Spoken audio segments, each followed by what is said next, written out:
there's so many conversations that happen on the podcast, and sometimes I think about something that was said and I don't get a chance to dig in deeper.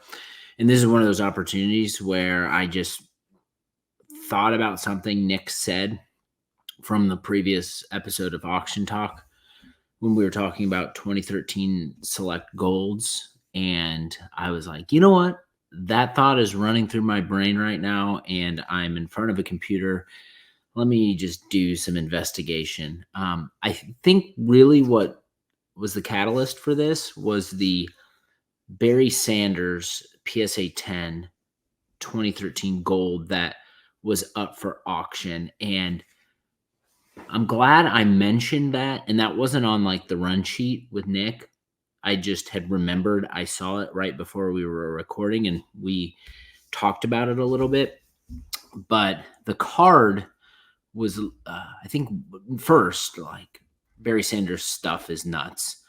I think Barry Sanders collectors are fierce, and also like I've learned too that like post playing day cards for guys like Sanders who played in a specific era, like their cards are still like highly desirable in a post playing day form.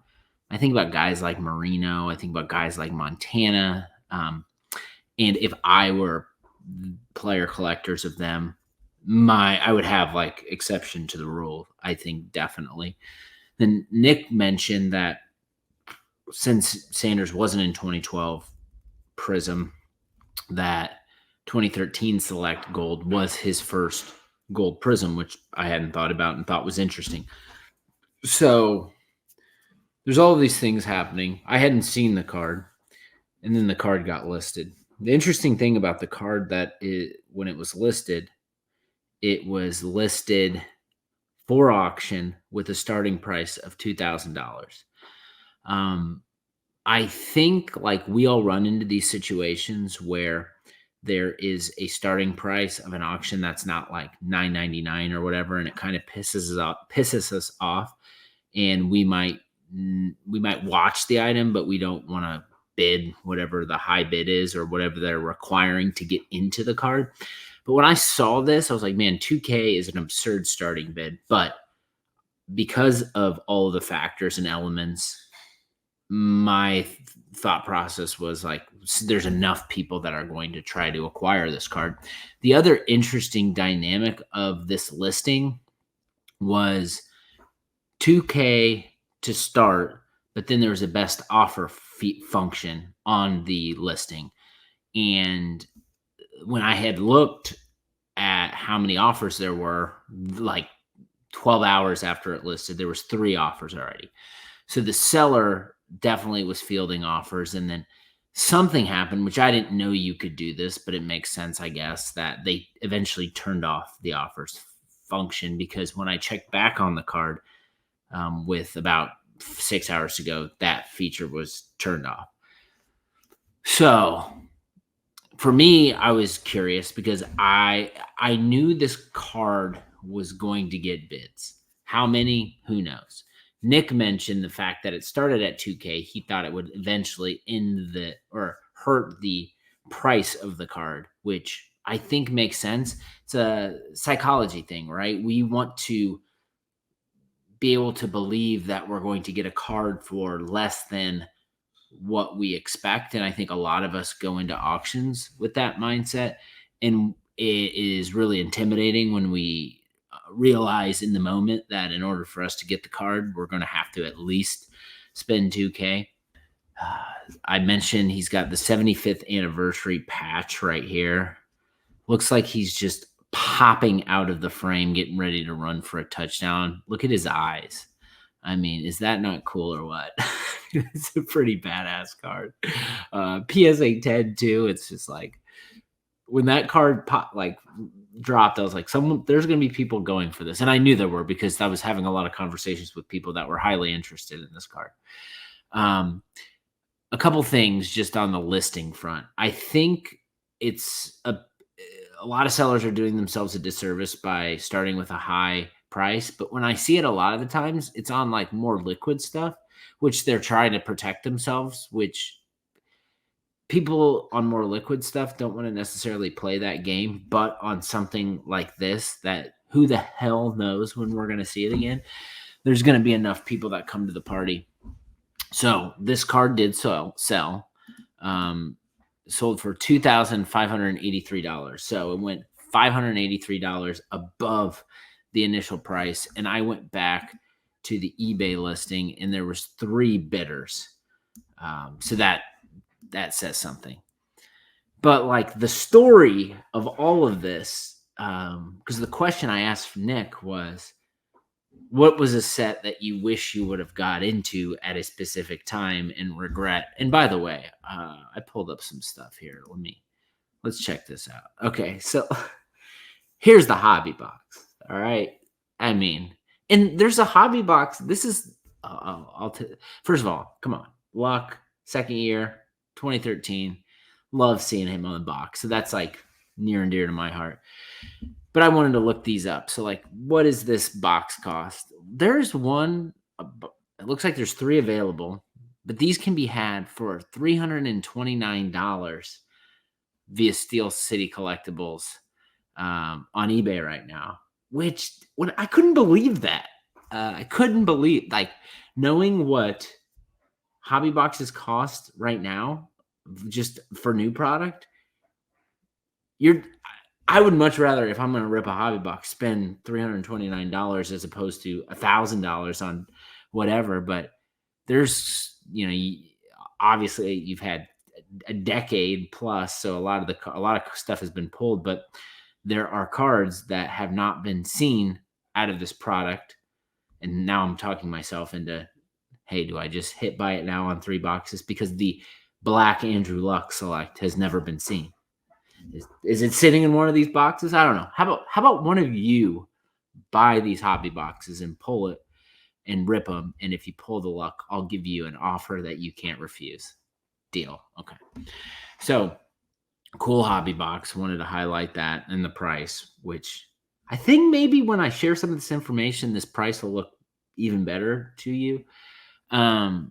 Also, what else do I want to say? I want to show a couple cards too before we get into the gold stuff. This card was highlighted on Cool Cards on Instagram, but the Rod Woodson Black, just a stunner. If you're this set, you've got the let's see, I brought up the checklist. You've got 100, I think. Let's see, select football. Shout out Cardboard Connection. Yes, you've got 100 base set checklists. Then you've got the Legends list from 101 to 150, and then you've got the rookie. Parallel structure. I mean, they don't make sets like this anymore. You've got, I'm not concerned with the inserts. Where am I going? I get so lost. Here we go. You got the Prizm green out of 15, Prizm gold out of 10, and the black 1 of 1. Just easy does it. I love it. So there is the Woodson. I got a shout out because I was one of the first people to see it, I think, last year at the National. Drake called me down from my hotel room to come check it out. But there's Drake's Manning that he got in a deal from Gunther. Nice little story here. Check it out. Just sick card. I mean, come on. And it's a BGS 10. It's absurd. Drake, come on, man. So those are the first 2, like, amazing cards that came to my mind when I think about this product. But I'm like veering off in a lot of different directions, but I want to get back on course because Nick said that he was the one set he regretted not getting into earlier was this because of the prices. So if you look at this card, literally the 2 public sales, it has been a decade between these. Look at this. March 10th, 2014, 10 years later. This card sold for $56 via eBay auction. $56. Look at this right here. And then in a PSA 10, 10 years later. How about a 2,500? Talk about that's something. So I'm like, when I dug into this, I was like, all right, I get it. I see what Nick's talking about. So then I was like, well, let me look at the checklist. Let me just do some uh, back and forth and see if this works across the board. So he mentioned Calvin Johnson, and so that one was an easy one where his PSA 10 sold last in September of 22 for 1,900. Well, then look at this. 2 years before that, the gold sells for $76. And before that, $19.50 at 18. So in a 2-year time span, I shit you not. Granted, this one's in a PSA 10, but you've got it going from $19. We can go all the way back. Check this out.